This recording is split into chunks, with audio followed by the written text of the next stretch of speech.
ദൈവനാമത്തിന് മഹത്വം ഉണ്ടായിരിക്കട്ടെ. യേശുക്രിസ്തുവിന്റെ പുതിയ നിയമ രക്ഷയുടെ ഉപദേശം എന്ന വാട്സപ്പ് ഗ്രൂപ്പിൽ നിത്യജീവന്റെ മൊഴികൾ എന്ന വചന പരമ്പരയിൽ അടിയൻ വന്ന് പ്രസംഗിക്കുവാൻ കർത്താവായ യേശുക്രിസ്തു ഇടയാക്കിയ കൃപയ്ക്കായി നന്ദിയോടെ സ്തുതിക്കുന്നു. അതുപോലെ തന്നെ ഇതിന് അവസരം തന്ന എല്ലാ അഡ്മിന്മാരോടുമുള്ള നന്ദി ഈ തരുണത്തിൽ അറിയിക്കുന്നു. അതുപോലെ ഞങ്ങൾ ഫേസ്ബുക്കിലും വാട്സപ്പിലും യൂട്യൂബിലും ഞങ്ങളെ ശ്രദ്ധിക്കുന്ന എല്ലാവരെയും യേശുക്രിസ്തുവിന്റെ നാമത്തിൽ വന്ദനം ചെയ്യുന്നു. നമ്മൾ കഴിഞ്ഞ ദിവസങ്ങളിലൊക്കെ ചിന്തിച്ചു കൊണ്ടിരുന്നത് ഏകദൈവ വിശ്വാസിയായ മോശയെ കുറിച്ചായിരുന്നല്ലോ. നമ്മൾ കഴിഞ്ഞ ദിവസങ്ങളിൽ യേശുക്രിസ്തുവിനെയും മോശയും തമ്മിലുള്ള വ്യത്യാസം നമ്മൾ ചിന്തിച്ചു. ആ വ്യത്യാസം കേട്ടവർക്കെല്ലാം മനസ്സിലായി കാണും. ദൈവത്തിന്റെ ജഡത്തിലുള്ള വെളിപ്പാടായ യേശുക്രിസ്തുവിനെ കുറിച്ച് വളരെ വ്യക്തത ലഭിച്ചു. വ്യക്തത ലഭിക്കാത്തവർക്ക് ശരിയായ ആത്മാവല്ല എന്നുള്ള കാര്യം വളരെ ശോധന ചെയ്യേണ്ട ഒരു കാര്യം തന്നെയാണ്.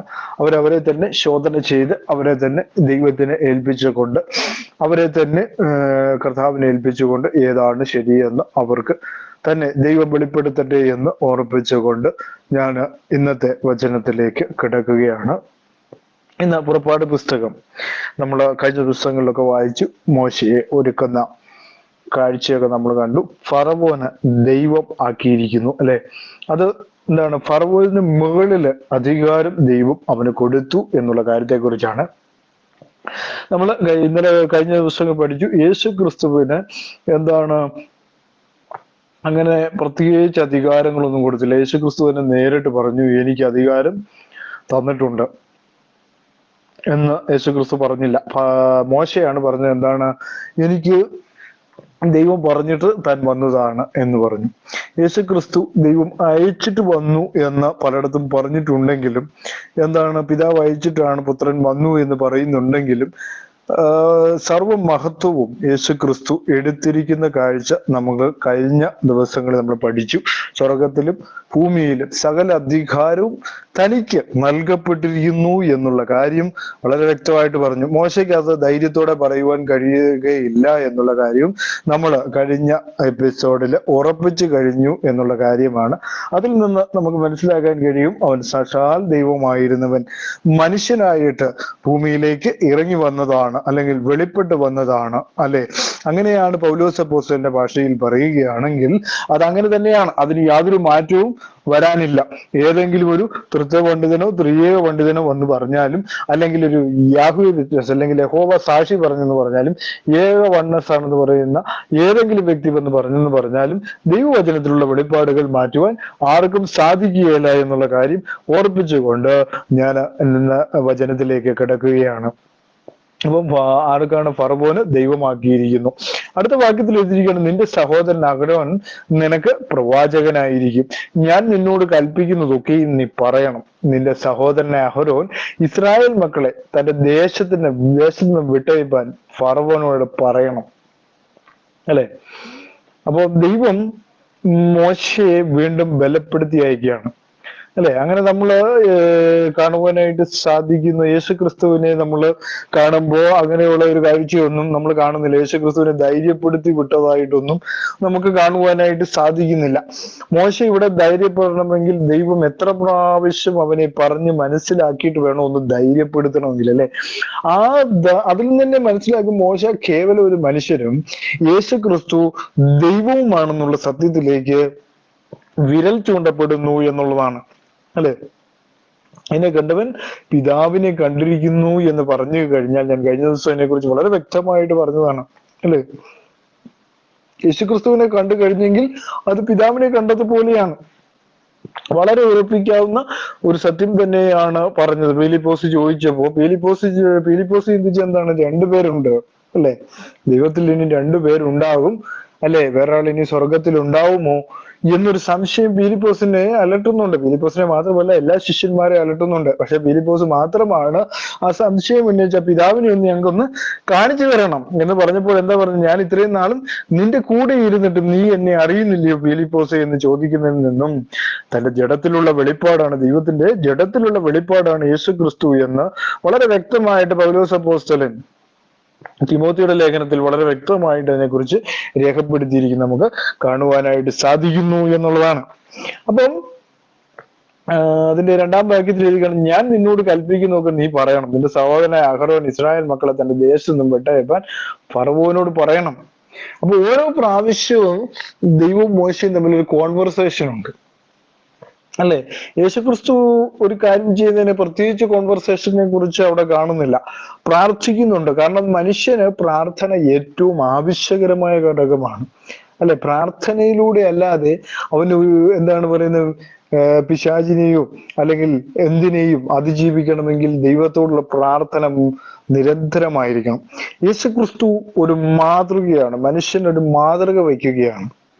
പിതാവിനോട് പ്രാർത്ഥിച്ച് നമ്മളെ കാണിച്ച് പഠിപ്പിക്കുന്ന കാഴ്ചയാണ് നമുക്ക് കാണാൻ കഴിയുന്നത്, അല്ലെ?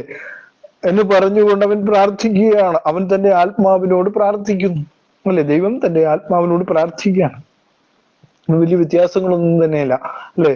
ഞാൻ അവനാണെന്ന് നിങ്ങൾ വിശ്വസിച്ചില്ലെങ്കിൽ നിങ്ങൾ നിങ്ങളുടെ പാപങ്ങളിൽ മരിക്കുമെന്ന് യോഹന്നാന്റെ സുവിശേഷം 8-ാം അധ്യായം 24 പറയുന്നു. അപ്പൊ അതിൽ നിന്നൊക്കെ മനസ്സിലാക്കേണ്ട പ്രധാനമായ കാര്യം എന്താണ്? യേശുക്രിസ്തു പ്രാർത്ഥിച്ചത് എന്തുകൊണ്ടാണ്? മനുഷ്യനെ പഠിപ്പിക്കുകയായിരുന്നു. He's one of a teacher. ഒരു ടീച്ചറായി നിന്നുകൊണ്ട് ദൈവം പഠിപ്പിക്കുന്ന കാഴ്ചയാണ്. ഒരു മനുഷ്യനായി വന്ന് നമ്മളെ പഠിപ്പിക്കുകയാണ്. നമുക്ക് വേണ്ടത് എന്താണ്? പ്രാർത്ഥനയാണ്. പ്രാർത്ഥനയാൽ ഉപവാസത്താലും അല്ലാതെ ഈ വ്യാധികൾ നീങ്ങിപ്പോകത്തില്ല എന്ന് നമ്മളുടെ ദൈവവചനത്തിൽ നമ്മൾ കാണുന്നു. അതുകൊണ്ടാണ് കർത്താവ് അത് പഠിപ്പിക്കുകയാണ്. കാരണം നമ്മളെ സംബന്ധിച്ചിടത്തോളം ദൈവരാജ്യത്തിലെ പ്രവൃത്തികളോ പ്രവർത്തനങ്ങളോ നമ്മൾക്കറിയില്ല.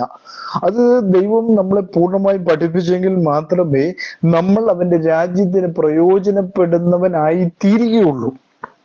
അതുകൊണ്ട് തന്നെ ദൈവം എന്ത് ചെയ്യും? ഓരോ കാലത്തും മനുഷ്യനെ ട്രെയിൻ ചെയ്യിച്ചുകൊണ്ടിരിക്കും.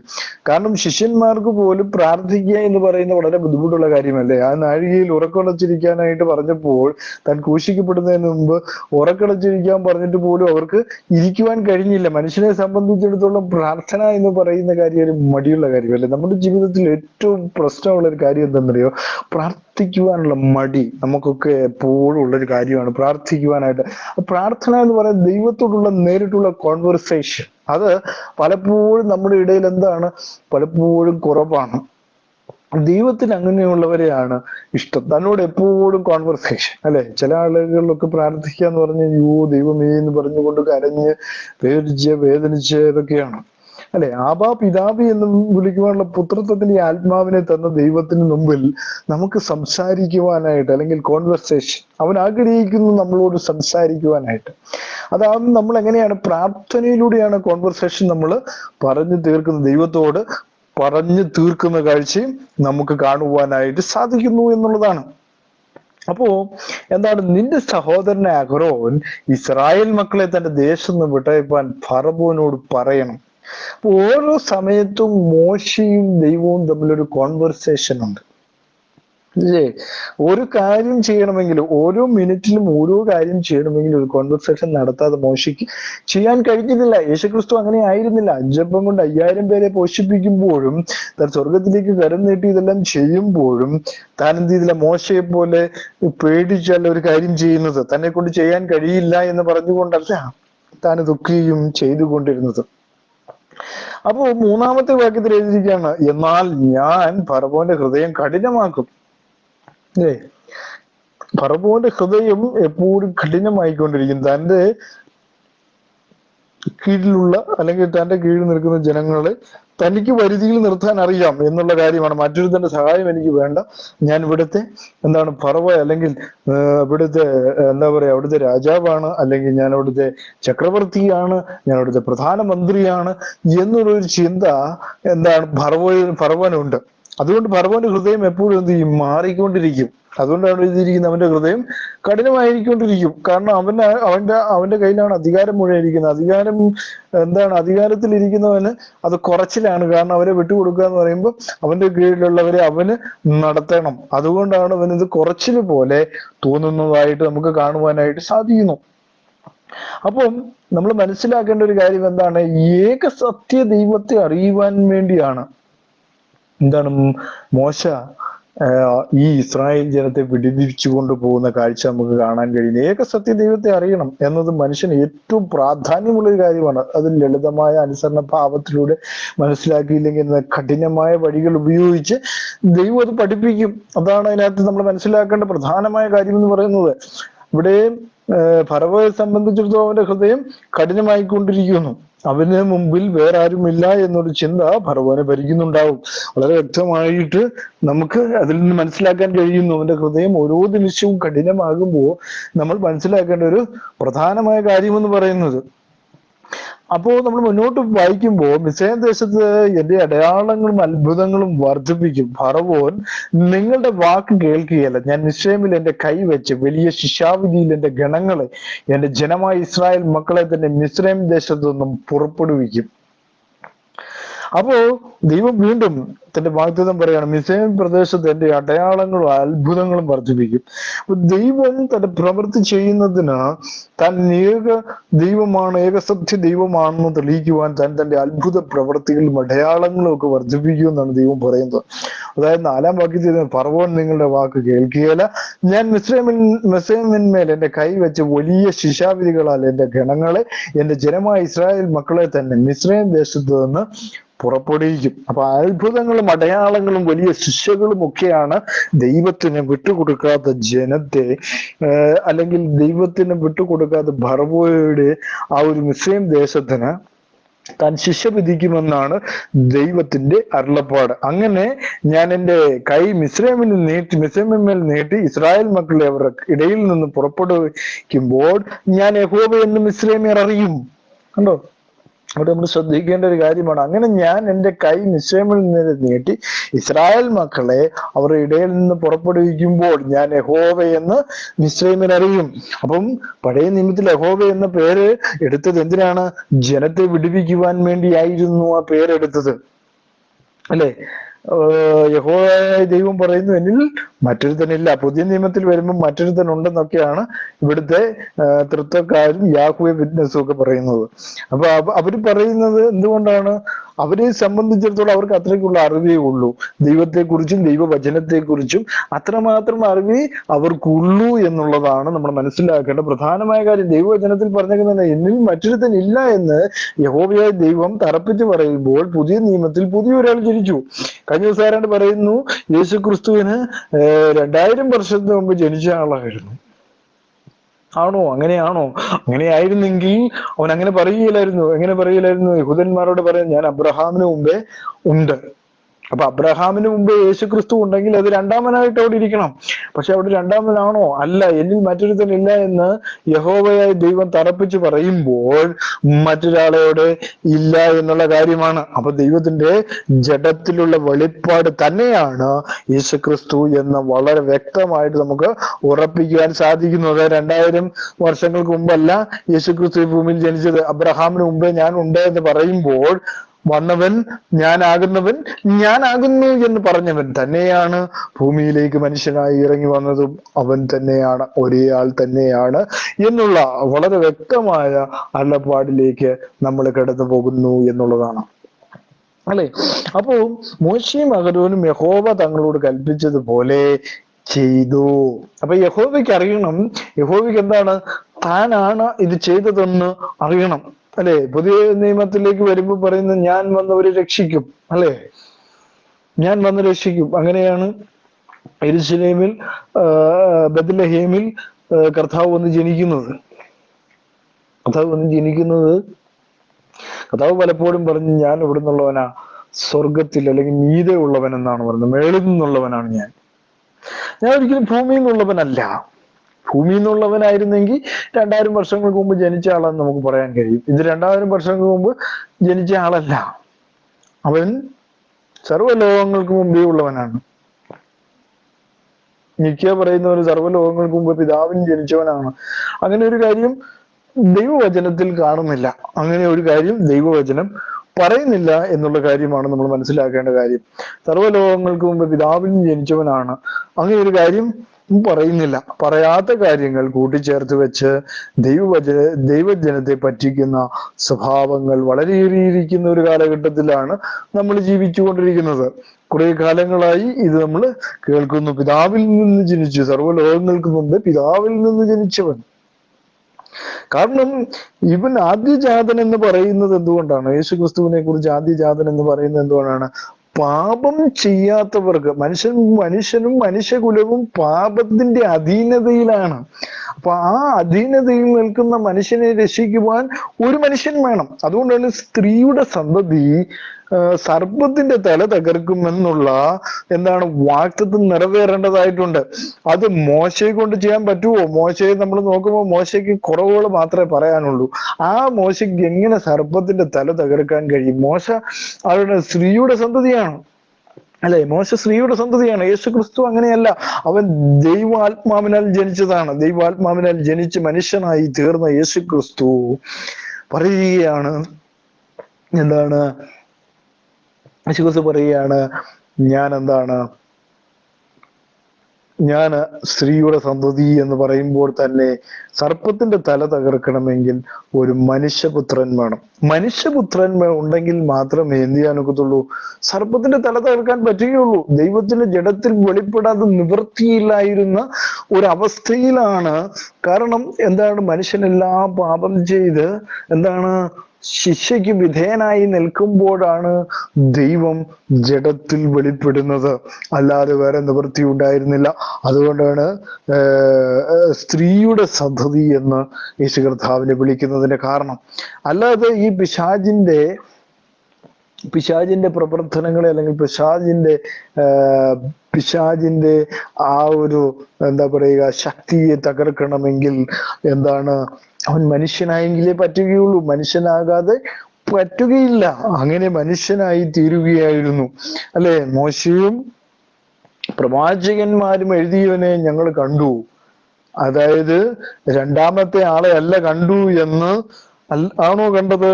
അല്ല എന്ന് ഞാൻ കഴിഞ്ഞ മുമ്പുള്ള എപ്പിസോഡുകളിൽ ഞാൻ അതിനെക്കുറിച്ച് സംസാരിച്ചിരുന്നു, അല്ലേ? ഇവിടെ ചിന്തിക്കേണ്ട ഒരു കാര്യം തന്നെയാണ്. അങ്ങനെ ഞാൻ എൻ്റെ കൈ മിസ്രയീമിൽ നീട്ടി ഇസ്രായേൽ മക്കളെ അവരുടെ ഇടയിൽ നിന്ന് പുറപ്പെടുവിക്കുമ്പോൾ ഞാൻ ആരാണെന്ന് യഹോവ എന്ന് മിസ്രയീമ്യർ അറിയും. 6-ാമത്തെ വാക്യത്തിൽ മോശയും അഹരോനും യഹോവ തങ്ങളോട് കൽപ്പിച്ചതുപോലെ ചെയ്തു. അപ്പൊ ഓരോ നിമിഷവും മോശയ്ക്കും അഹരോനും യഹോവ പറയുന്നത് കേൾക്കാതെ നിവൃത്തിയില്ല. യേശു ക്രിസ്തുവിന് അങ്ങനെയല്ല. അവൻ പാപം ചുമന്ന് ഒഴിക്കുന്ന വരെയും അവന്റെ കർമ്മം തീർക്കുവാനായിട്ട് വന്നു. ആ കർമ്മം തീർത്തു. അവൻ ഭൂമിയിൽ നിന്ന് കിടന്നുപോയി, സ്വർഗത്തിൽ ഇരുന്നു, അല്ലേ? അപ്പോ അങ്ങനെയുള്ള യേശു കർത്താവ് തന്റെ മഹിമയുടെ വലത് ഭാഗത്തിരുന്നു എന്നാണ് കർത്താവിനെ കുറിച്ച് പറയുന്നത്. അപ്പം കർത്താവ് മനുഷ്യനായി നമ്മളെ വിടുവിക്കുവാനായിട്ട് വന്നപ്പോൾ മോശയെ നമ്മൾ നോക്കുമ്പോൾ മോശ ശരിക്കും ഒരു ദാസൻ മാത്രമാണ്. ദാസന്റെ ജോലി മാത്രമേ തനിക്ക് ചെയ്യാൻ കഴിയുന്നുള്ളൂ. യേശുക്രിസ്തു താൻ എന്ത് ചെയ്തു? ദൈവിക ജോലി കൂടി ചെയ്തു. അതുകൊണ്ടാണ് തോമസ് അപ്പോസ്തലൻ അവനെ നോക്കി വിളിച്ചത് എന്റെ കർത്താവും എന്റെ ദൈവമായുള്ളവേ, അല്ലെ? അല്ലെങ്കിൽ വിളിച്ചതിനെ വരുന്നു പുത്രൻ എന്ന്, അല്ലെ? പത്രോസ് വിളിച്ച പോലെ നീ ജീവനുള്ള ദൈവത്തിന്റെ പുത്രനായ ക്രിസ്തു എന്ന് വിളിച്ചതുപോലെ അത് കഴിഞ്ഞപ്പോ യോഹന്നാന് സുവിശേഷം വന്നപ്പോ തോമസ് അപ്പോസ്തലൻ വിളിക്കുകയാണ് എന്റെ കർത്താവും എന്റെ ദൈവമായുള്ളവേ. അങ്ങനെ വിളിച്ചിട്ടില്ല എന്ന് പല ആളുകളും ഇന്ന് പറയുന്നുണ്ട്. പക്ഷേ അങ്ങനെ ഒരു കാര്യം ദൈവവചനത്തിൽ പറയുന്നില്ല. ദൈവവചനത്തിൽ പറയുന്നത് എന്താണ്? എന്റെ കർത്താവും എന്റെ ദൈവമായുള്ളവേ എന്നാണ് വിളിച്ചത്. അപ്പോൾ പല ആളുകൾക്കും യേശു ക്രിസ്തുവിനെ ദൈവമാക്കുന്നു എന്ന് പറയുമ്പോൾ, അല്ലെങ്കിൽ യേശു ക്രിസ്തുവിന്റെ നാമം പറയുമെന്ന് പറയുമ്പോൾ ഭയങ്കരമായ അലർജിയും ഭയങ്കരമായ ബുദ്ധിമുട്ടുകളും ഒക്കെയാണ്. കഴിഞ്ഞ ദിവസങ്ങളിൽ ഒരു ന്യൂസ് ഞാനിങ്ങനെ കേട്ടു. അമേരിക്കയിൽ യേശു ക്രിസ്തുവിന്റെ നാമം ഇനി ഉച്ചരിക്കാൻ പാടില്ല എന്നൊരു ന്യൂസ് ഞാൻ കേട്ടു. കാരണം എന്തുകൊണ്ടാ? കർത്താവിന്റെ നാമം ഇനി തള്ളപ്പെടും. കാരണം കർത്താവിന്റെ വരവ് ആസന്നമായിരിക്കുന്നു. അതുകൊണ്ട് തന്നെ കർത്താവിന്റെ പേര് ഇനി തള്ളപ്പെടുവാൻ സാധ്യതയുണ്ട്. കർത്താവിന്റെ നാമം പറയുന്നവർക്ക് എന്താ പറയുക? ഇനിയിപ്പം വളരെ വേദനകളും വിഷമങ്ങളും ഒക്കെ ഉണ്ടാകും. കാരണം അവർക്ക് ഒരു ബുദ്ധിമുട്ടാണ് കർത്താവിന്റെ പേര് പറയുക, അല്ലെങ്കിൽ കർത്താവിന്റെ പേര് ഉയർത്തി പറയുന്നതിനേക്കാൾ നല്ലത് ഇനി തൃത്വം എന്ന് പറയുന്നതും ട്രിനിറ്റി എന്ന് പറയുന്നതും അല്ലെങ്കിൽ ത്രിയേകത്വം എന്ന് പറയുന്നതും ത്രിയേക ദൈവം എന്നൊക്കെ പറയുന്നതായിരിക്കും നല്ലതെന്നുള്ള ഒരു കാലത്തിലേക്ക് പോവുകയാണ്. കാരണം യേശു ക്രിസ്തുവിനല്ലാതെ ആർക്കും നിങ്ങളെ രക്ഷിക്കാൻ കഴിയില്ല പ്രിയ സഹോദരങ്ങളെ. ആ ഒരു കാര്യം നിങ്ങൾ മറന്നുപോകരുത്. നിങ്ങളെ രക്ഷിക്കുവാൻ തൃത്വത്തിനോ ത്രിയേകത്വത്തിനോ കഴിയില്ല. നിങ്ങളെ വീണ്ടെടുത്തത് ആരാണ്? അല്ലെങ്കിൽ നമ്മളെ ഓരോരുത്തരെയും വീണ്ടെടുത്തത് ആരാണ്? യേശു ക്രിസ്തുവാണ്. ആ യേശു ക്രിസ്തുവിലൂടെ അല്ലാതെ ഒരു രക്ഷയും ഇനി നമുക്ക് കിട്ടാൻ പോകുന്നില്ല, ഇനിയോട്ട് കിട്ടുകയുമില്ല. ആ നാമത്തെ തള്ളിക്കളഞ്ഞു കഴിഞ്ഞാൽ നിങ്ങൾക്കിനി രക്ഷയില്ല എന്നുള്ള കാര്യം മറന്നു പോകരുത് എന്ന് ഞാൻ വീണ്ടും ഓർപ്പിക്കുകയാണ്. അവസാന കാലമായപ്പോ യേശു ക്രിസ്തുവിന്റെ പേരൊക്കെ ഇതാ മാഞ്ഞു പോകുന്നു അല്ലെ. ഇനി പേരൊന്നും വേണ്ട എന്നുള്ള ഒരു വലിയൊരു ചോദ്യത്തിലേക്ക് കാര്യങ്ങൾ നീങ്ങുകയാണ്. ഇനി ആ പേരെ ഇനി ഉച്ചരിക്കുവാനായിട്ട് പാടില്ല എന്നുള്ള അവസ്ഥയിലേക്ക് നീങ്ങുന്നു. കർത്താവിന്റെ വരവ് എത്രയോ ആസന്നമായിരിക്കുന്നു പ്രിയ സഹോദരങ്ങളെ. അതുകൊണ്ടാണ് ഇതൊക്കെ സംഭവിക്കുന്നത്.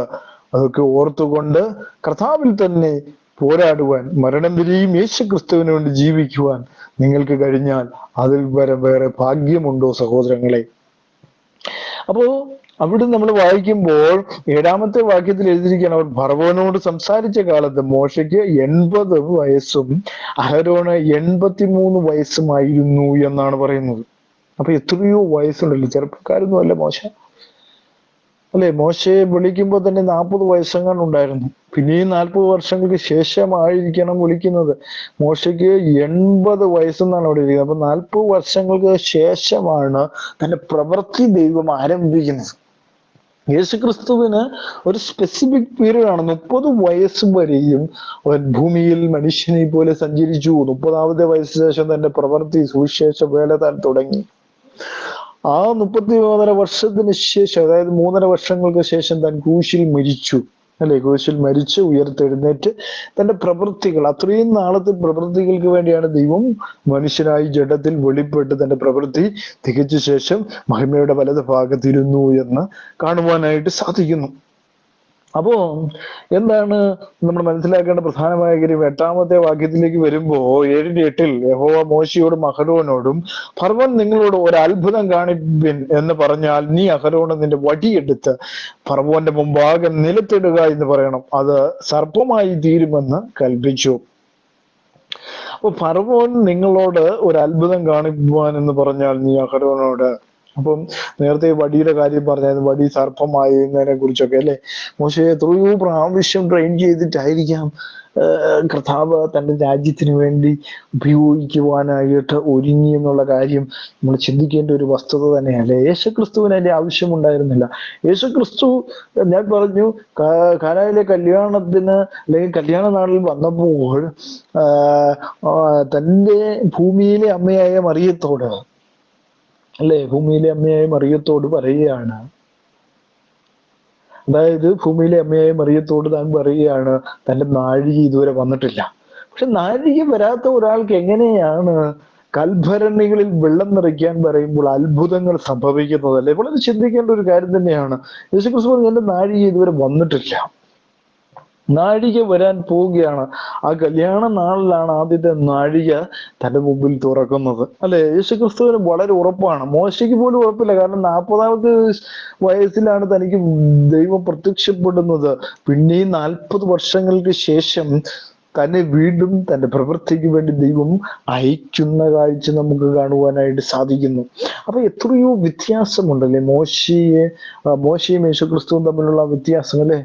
യേശുക്രിസ്തു പറഞ്ഞു എന്റെ നാഴിക ഇതുവരെ വന്നിട്ടില്ല. പക്ഷെ ആ നാഴിക വന്നിട്ടില്ല എന്ന് പറഞ്ഞിട്ട് യേശുക്രിസ്തു തന്റെ പ്രവൃത്തി ആരംഭിച്ചു എന്നുള്ളതാണ് നമുക്ക് മനസ്സിലാക്കാനായിട്ട് സാധിക്കുന്നത്. അപ്പോൾ സാക്ഷാൽ ദൈവമായിരുന്നു സഹോദരങ്ങളെ. അതുകൊണ്ടാണല്ലോ അവൻ അത് ചെയ്യാൻ കഴിഞ്ഞത്.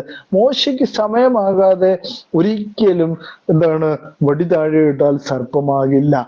ദൈവത്തിന്റെ സമയത്തിന് വേണ്ടി നമ്മൾ മനുഷ്യര് എപ്പോഴും ദാസരായിരിക്കുന്ന നമുക്കൊക്കെ പലപ്പോഴും ഒരു സമയമുണ്ട്. സ്പെസിഫിക് സമയമില്ലാതെ നമുക്കൊന്നും ഉയർന്നു വരാൻ കഴിയുകയില്ല.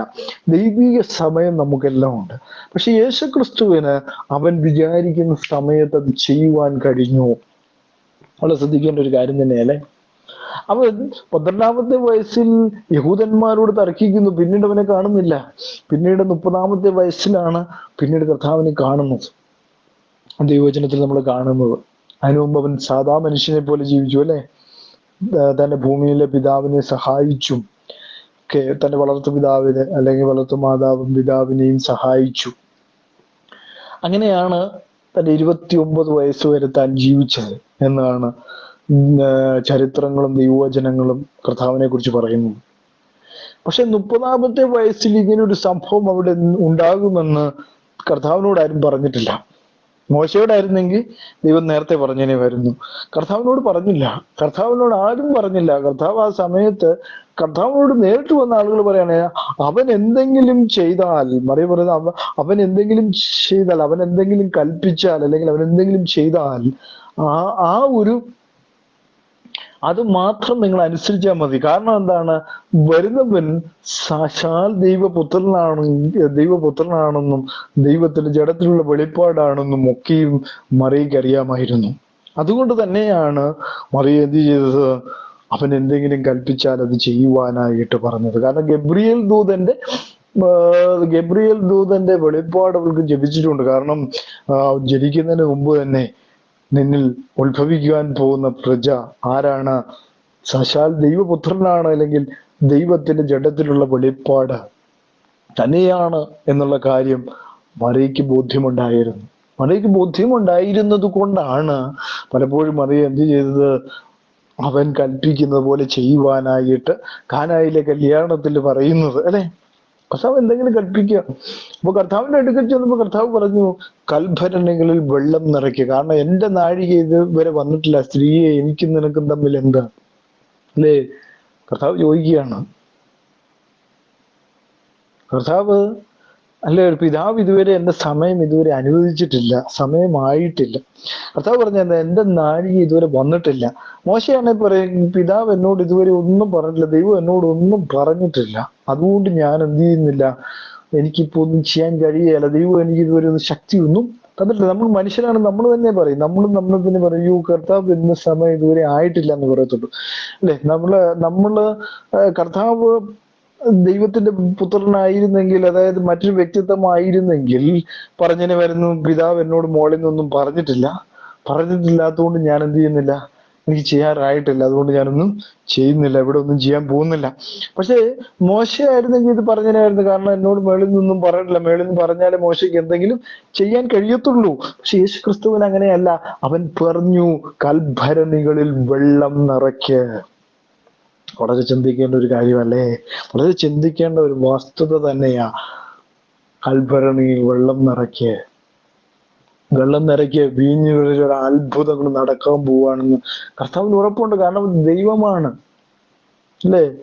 അപ്പോ 5 അപ്പം കൊണ്ട് 5000 പേരെ പോഷിപ്പിച്ച കഥയൊക്കെ നമ്മൾ വായിക്കുമ്പോൾ അവിടെയും നമുക്ക് കാണാൻ കഴിയുന്നു, അവരുടെ കൈ വല്ലതും ഉണ്ടോ, ഒരു 5 അപ്പം ഉണ്ട്, മീനുമുണ്ട്, അതിന് കൊണ്ടുവരാൻ പറഞ്ഞു, സ്വർഗത്തിലേക്ക് നോക്കി പ്രാർത്ഥിച്ചു അല്ലേ. നമ്മൾ പഠിപ്പിക്കുകയാണ്, പ്രാർത്ഥിക്കുവാൻ പഠിപ്പിക്കുകയാണ് കർത്താവ്. ഓരോ നിമിഷവും എല്ലാം സ്വർഗസ്ഥനായ ദൈവത്തിന്, അല്ലെങ്കിൽ നമ്മുടെ സ്വന്തം പിതാവിന് മഹത്വം കൊടുത്തിട്ട് ചെയ്യാമുള്ളൂ എന്ന് തൻ മനുഷ്യനായി നിന്ന് പഠിപ്പിക്കുന്ന കാഴ്ചയാണ് നമുക്ക് അവിടെ കാണാൻ കഴിയുന്നത്. അല്ലാതെ സ്വയം തീരുമാനമെടുത്ത ഒരു മനുഷ്യനായിരുന്നെങ്കിൽ അങ്ങനെ ചെയ്യാൻ ഒക്കുവോ? അങ്ങനെ എടുക്കാൻ പറ്റുകയില്ല. മോശയ്ക്ക് അങ്ങനെ മോശയ്ക്ക് പറയാൻ ഒക്കും, 5 അപ്പം കൊണ്ട് ഇവിടെ ഉണ്ട്. മോശ ഓരോ കാര്യവും അത്ഭുതങ്ങൾ ചെയ്യുന്നതിന് മുമ്പും ദൈവത്തോട് സംസാരിച്ചിട്ടായിരുന്നു ചെയ്യുന്നത്. ഇവിടെ അങ്ങനെയൊന്നും യേശു കർത്താവ് ചെയ്തതായി നമുക്ക് കാണാനായിട്ട് സാധിക്കുന്നില്ല. കാരണം കൽഭരണിയിൽ വെള്ളം നിറയ്ക്ക് അല്ലേ. നമ്മൾ പറയുമ്പോ മോശയ്ക്ക് അങ്ങനെ പറയാൻ കഴിയുമോ? മോശ കേവലം ഒരു മനുഷ്യനായിരുന്നോണ്ട് മോശയ്ക്ക് അങ്ങനെ ഒന്നും പറയാനൊക്കത്തില്ല. തക്ക സമയത്ത് ദൈവം ഇങ്ങനെ ഓരോന്നും ഓർമ്മിച്ച് കൊടുത്തെങ്കിൽ മാത്രമേ മോശയ്ക്ക് പറയാൻ കഴിയത്തുള്ളൂ. കർത്താവിന് അങ്ങനെ ആയിരുന്നില്ല. കർത്താവ് എല്ലാം ഓട്ടോമാറ്റിക്കലായിട്ട് എല്ലാ കറക്റ്റ് സമയത്ത് എല്ലാം ചെയ്തുകൊണ്ടിരുന്നു അല്ലേ. ആ പടകിൽ കിടന്നുറങ്ങിയപ്പോഴും അല്ലെ, ഇസ്രായേലിന്റെ കാവൽക്കാരൻ ഉറങ്ങുകയില്ല, മയങ്ങുകയില്ല. കർത്താവ് ഉറങ്ങുന്നത് പോലെ കിടന്നു എന്നാണ് അവിടെ രേഖപ്പെടുത്തുന്നത്. മനുഷ്യനായിരുന്നെങ്കിൽ അറിയത്തില്ല, കാരണം കാറ്റ് വന്ന് അടിച്ചെന്ന് പറഞ്ഞാൽ ഒന്നും അറിയാൻ പോകുന്നത്, നല്ല ഉറക്കമാണെങ്കിൽ ആരെങ്കിലും അറിയുമോ? പക്ഷെ കർത്താവിന് അറിയാമായിരുന്നു ആ കാറ്റൊന്നും ആ പടകിനെ ഒന്നും ചെയ്യത്തില്ല എന്ന് കർത്താവിന് ഓർമ്മയുണ്ട്. ഇനി എന്താണ് സംഭവിക്കാതെ പോകുന്ന കാര്യങ്ങൾ കർത്താവിന് ഓർമ്മയുണ്ട്. കാരണം അതുകൊണ്ട് തന്നെയാണ് കർത്താവ് കിടന്നത്.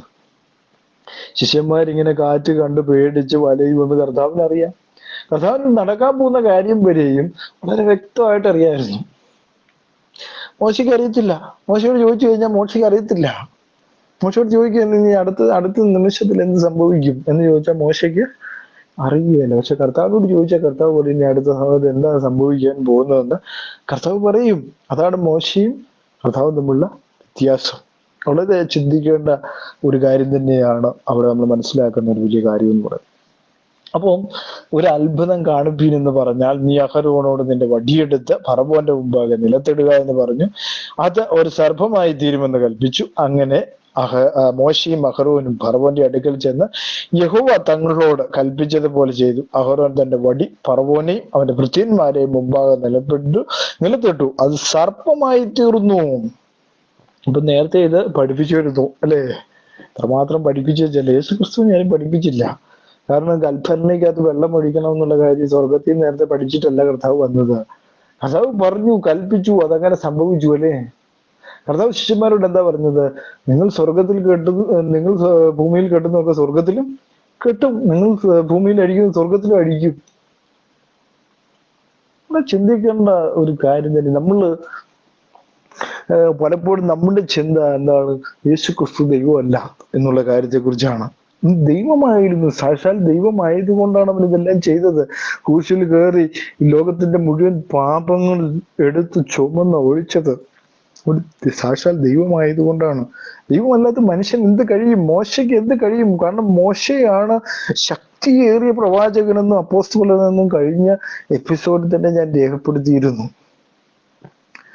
കാരണം മോശയ്ക്ക് അതിന് കഴിയില്ല. മോശയെ വെച്ചാൽ മതിയായിരുന്നു. ദൈവത്തിന് മോശ കൊണ്ട് ഇതെല്ലാം ചെയ്യിച്ചാൽ മതിയായിരുന്നു. എന്തേ ചെയ്യിക്കാഞ്ഞത്? ചെയ്യിച്ചില്ല എന്നുള്ള കാര്യം മറന്നു പോകരുത്. മോശയെ കൊണ്ട് ചെയ്യിക്കാൻ കഴിയില്ല. കാരണം മോശ കേവലം ദാസനാണ്, പുത്രനാണ്. അതുകൊണ്ട് തന്നെയും ചെയ്യാൻ കഴിയില്ല. ദൈവം ജഡത്തിൽ പുത്രനായി വെളിപ്പെട്ട് മാനവരാശിയുടെ പാപങ്ങൾ മുഴുവനും ചുമന്നൊഴിച്ച് കാൽവറിയിൽ മരിച്ച് അടക്കപ്പെട്ട് ഉയർത്തെഴുന്നേറ്റു, മഹിമയുടെ വലതു ഭാഗത്തിരുന്നു എന്ന് പറയുന്നു. അപ്പോ കർത്താവിനെ എന്ത് ചെയ്യണം? നമ്മൾ ഒരിക്കലും എന്ത് ചെയ്തില്ല, മറന്നു പോകരുത്. കർത്താവിലൂടെയല്ല നമുക്ക് ഒരു രക്ഷയുമല്ല സഹോദരങ്ങളെ. ആ കർത്താവിൽ വിശ്വസിക്കാതെ നമുക്കൊരിക്കലും മുന്നോട്ട് പോകാനൊക്കെയല്ല. നമ്മുടെ ജീവിതത്തിലെ പ്രതിസന്ധികളും പ്രതികൂലങ്ങളും വരുമ്പോൾ കർത്താവിനെ വിളിക്കാതെ നമുക്ക് നേരിട്ട് ചെന്ന് പഴയ യഹോവയെ വിളിക്കാതെ യഹോവയുടെ നാമം വൃഥാ എടുക്കാൻ പറ്റുകയില്ലെന്നാണ് പഴയ നിയമത്തിൽ വളരെ വ്യക്തമായി രേഖപ്പെടുത്തിയിരിക്കുന്നു. പക്ഷെ എന്നിട്ട് ഇസ്രായേൽ ജനത്തിന് ആ നാമം കൊടുത്തു. കാരണം ഇസ്രായേൽ ജനത്തെ അത്ര ഇഷ്ടമായിരുന്നു ദൈവത്തിന്. അതുകൊണ്ടാണ് ഞാൻ പറഞ്ഞിരുന്നു, അബ്രഹാമിനോടും ഇസാഖിനോടും യാക്കോബിനോടും മോശയോടും ദാവീദിനോടും ഒക്കെയുള്ള ബന്ധത്തിലാണ് ഇസ്രായേൽ ജനത്തെ സ്നേഹിക്കുന്ന യഹോവയായി നിന്നുകൊണ്ട് തന്നെ അവർ സ്നേഹിക്കുന്നത്. അതുകൊണ്ടാണ് നമ്മളെ പിടിപ്പിക്കുവാൻ വേണ്ടി ദൈവം ഒരു നാമം എടുത്തു. സകല ജാതികളെയും വീണ്ടെടുക്കുവാൻ ദൈവം ഒരു നാമം എടുത്തു. ആ നാമത്തിന്റെ പേര് യേശു ക്രിസ്തു എന്നാണ്. അല്ലെ? ദൈവം എടുത്ത നാമമാണ്. സകലതയും തന്റെ കൽക്കീഴിലാക്കുവാൻ, സകലവും നേടിയെടുക്കുവാൻ, ജനത്തെ നേടിയെടുക്കുവാൻ താൻ ഒരു നാമം സ്വന്തമാക്കി. അത് യേശു ക്രിസ്തു എന്നായിരുന്നു എന്നുള്ള കാര്യം നമ്മൾ മറന്നു പോകരുത്. അപ്പൊ ഈ എപ്പിസോഡിൽ ഓരോ കാര്യങ്ങൾ ഞാൻ പറയുമ്പോഴും കർത്താവ് ഓരോ നിമിഷവും നമ്മളോട് സംസാരിക്കുന്നുണ്ട് എന്നുള്ള കാര്യം എനിക്ക് നിശ്ചയമായ ബോധ്യമുണ്ടാകും. കർത്താവ് നമ്മോട് സംസാരിക്കുന്നുണ്ട് അല്ലെ? വചനത്തിലൂടെ കർത്താവ് നമ്മോട് സംസാരിക്കുക. ഓരോ നിമിഷവും കർത്താവ് സംസാരിക്കുന്നു അല്ലെ? മോശയോടും അഹരോനോടും സംസാരിച്ചു എന്ന് അവിടെ വ്യക്തമായിട്ട് രേഖപ്പെടുത്തിയിരിക്കുന്നു പ്രിയ സഹോദരങ്ങളായി. അപ്പോൾ എന്താണ്? അത് ഒരു സർപ്പമായി തീരുമെന്ന് കൽപ്പിച്ചു. അങ്ങനെ മോശയും അഹരോനും ഫറവോന്റെ അടുക്കൽ ചെന്ന് യഹോവ തങ്ങളോട് കൽപ്പിച്ചതുപോലെ ചെയ്തു. അഹരോൻ തന്റെ വടി ഫറവോന്റെയും അവന്റെ ഭൃത്യന്മാരുടെ മുമ്പാകെ നിലത്തിട്ടു. അത് സർപ്പമായി തീർന്നു. അപ്പോൾ ഫറവോൻ വിദ്വാൻമാരെയും ശൂദ്രക്കാരെയും വിളിച്ച്, മിസ്രൈമ മന്ത്രവാദികളായ ഇവരും ഞങ്ങളുടെ മന്ത്രവാദത്താൽ അതുപോലെ ചെയ്തു എന്ന് അവിടെ പറയുന്നു. അപ്പൊ ഫറവോന് വേണ്ടി വന്നു കഴിഞ്ഞാൽ എന്താണ്? തന്റെ അടുക്കൽ, അതായത് ഇസ്രായേലിന്റെ പ്രതിനിധികളായി ആദ്യം വന്ന മോശയും അഹരോനെയും കൊല്ലാമായിരുന്നു എന്നാണ് നമുക്കവിടെ കാണുവാനായിട്ട് സാധിക്കുന്നു. അതിന് പകരമായിട്ട് അവരോട് മത്സരത്തിൽ ഏർപ്പെടാൻ തയ്യാറാകുകയായിരുന്നു തൻ്റെ തൻ്റെ തൻ്റെ ദൈവങ്ങൾ ഇസ്രായേലിന്റെ ദൈവത്തെക്കാൾ ശക്തരാണെന്നും അതുപോലെ തന്നെ ഇസ്രായേലിലെ മന്ത്രവാദികൾ മോശ ചെയ്ത അത്ഭുതങ്ങളെക്കാൾ വലിയവ ചെയ്യുവാൻ കഴിവുള്ളവരാണെന്നും ഫറവോൻ എന്ത് ചെയ്തു? നിരൂപിച്ചു എന്നുള്ളതാണ് നമുക്ക് കാണാൻ കഴിയുന്നത്. അതുകൊണ്ട് മിസ്രൈമിലെ 2 മന്ത്രവാദികളെ കുറിച്ച് നമ്മൾ 2 തിമോത്തിയോസ് 3-ാം അധ്യായം 8 മുതൽ 9 വരെയുള്ള വാക്യങ്ങൾ വായിക്കുമ്പോൾ നമുക്ക് കാണുവാനായിട്ട് സാധിക്കുന്നു. 2 തിമോത്തിയോസ് 3-ാം അധ്യായം 8 മുതൽ 9 വരെയുള്ള വാക്യങ്ങൾ.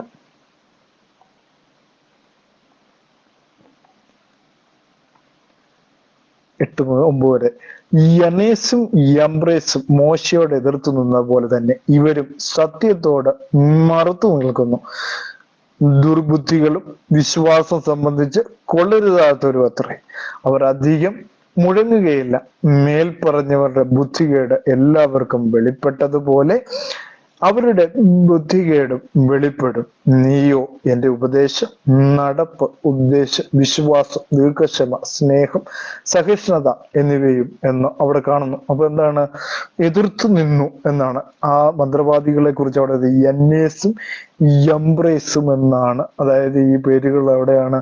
പുറപ്പാട് പുസ്തകത്തിൽ കാണുന്നുണ്ട്. യന്നേസും യംബ്രേസും എന്ന പേരുകൾ അല്ലേ?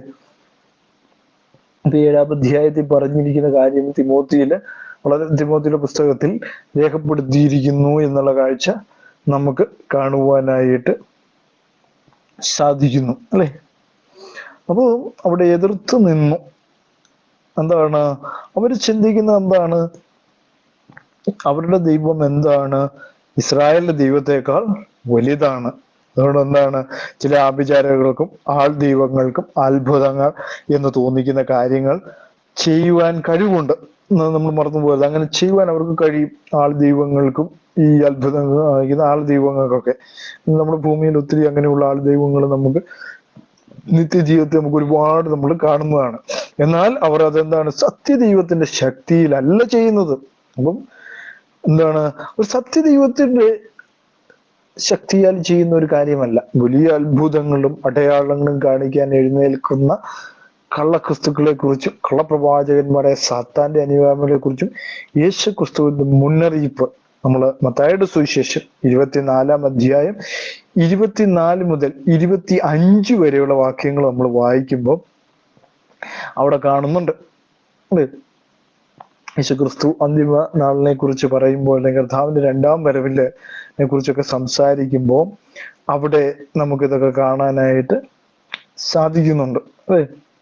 അതുപോലെ തന്നെ 2 തെസ്സലോനിക്കർ 2-ാം അധ്യായം 8 മുതൽ 10 വരെയുള്ള വാക്യങ്ങളും, അതുപോലെ വെളിപ്പാട് പുസ്തകം 13-ാം അധ്യായം 13 മുതൽ 15 വരെയുള്ള വാക്യങ്ങളിലും അത് നമുക്ക് കാണാൻ കഴിയുന്നു. കള്ളപ്രവാചകന്മാരെ കുറിച്ചും കള്ളക്രിസ്തുക്കളെ കുറിച്ചും ഒക്കെ അവിടെ കാണാൻ കഴിയുന്നു. അത്ഭുതങ്ങൾ ചെയ്യുന്നത് കൊണ്ട് മാത്രം അവരുടെ പ്രവർത്തികൾ ദൈവത്തിൽ നിന്നാണെന്നും അവർ സത്യം സംസാരിക്കണമെന്നും അർത്ഥമില്ല. ഒരുപക്ഷെ അതെല്ലാം സാത്താന്റെ ശക്തി കൊണ്ട് ചെയ്യുന്നവയല്ലെങ്കിൽ മന്ത്രവാദികൾ ഉപയോഗിക്കുന്ന സൂത്രങ്ങളോ ആയിരിക്കാം എന്നും അവിടെ നമുക്ക് കാണുവാനായിട്ട് കഴിയുന്നു എന്നുള്ളതാണ്. അപ്പൊ എന്താണ് അടുത്ത വാക്യത്തിൽ? അവർ ഓരോരുത്തരും താന്താന്റെ വടി നിലത്തിട്ടു, അവയും സർപ്പങ്ങളായി തീർന്നു. എന്നാൽ അഹരോന്റെ വടി അവരുടെ വടികളെ വിഴുകിക്കളഞ്ഞു എന്ന് അവിടെ രേഖപ്പെടുത്തിയിരിക്കുന്നു.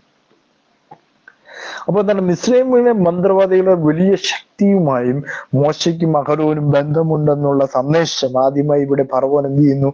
നൽകുന്നു. അവരുടെ സർപ്പങ്ങൾ ഫറവോന്റെ തന്നെ അടിമയായിരുന്നു. അതായത് യഥാർത്ഥത്തിൽ മന്ത്രവാദിയുടെ വടികൾ സ്വതന്ത്രമായി മാക്കിയപ്പോൾ എന്താണ്?